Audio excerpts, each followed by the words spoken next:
நேற்றைய தினம் எஸ்ஐஆர் விவகாரத்தில் திமுக வந்து பிஎல்ஓக்கு அழுத்தம் கொடுக்குறாங்க. ஒரு அரசியல்வாதியாக பேசிட்டு தான் அவருடைய வேலை. உண்மையிலேயே அந்தந்த பகுதியில் என்ன நடக்குதுங்கிறதே எடப்பாடியாருக்கு தெரியாது. இன்னும் கேட்டிங்கன்னா தமிழக முதலமைச்சர் தளபதி அவர்கள் எஸ்ஐஆரே கூடாது என்று சொல்லி உச்சநீதிமன்றத்திற்கு சென்று அந்த வழக்கும் நடைபெற்று கொண்டிருக்கிறது. ஆக அந்த அடிப்படையில் நம்முடைய எஸ்ஐஆர் அவங்க கட்சியும் பார்க்காம எல்லா கட்சியும் போய் அவங்க பிரச்சாரம் பண்ணலாம், அவ்வளோதான் பண்ணுறாங்களே தவிர வேற எந்த தவறையும் தமிழக முதலமைச்சர் யாருக்கும் சொல்லி செய்யவில்லை. எல்லா அதிகாரிகளும் உண்மைக்கு கட்டுப்பட்டு அவர்கள் எல்லாம் பணி செய்து கொண்டிருக்கிறார்கள் என்பதுதான் மக்களுக்கு தெரியும் நடைமுறை உண்மை. அதை அவரும் சீக்கிரம் தெரிஞ்சுக்குவாரு.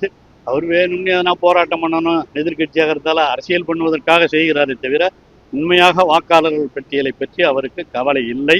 அதையெல்லாம் பற்றி கவலைப்படுகிற ஒருவர் தான் நம்முடைய தமிழக முதலமைச்சர் தளபதி. அதனால்தான் நம்ம சிறப்பாக செயல்படுறோம். பிளே ஸ்டோர் மற்றும் ஆப் ஸ்டோரில் இருந்து பாலிமர் செயலியை QR கோடு மூலம் பதிவிறக்கம் செய்யுங்கள்.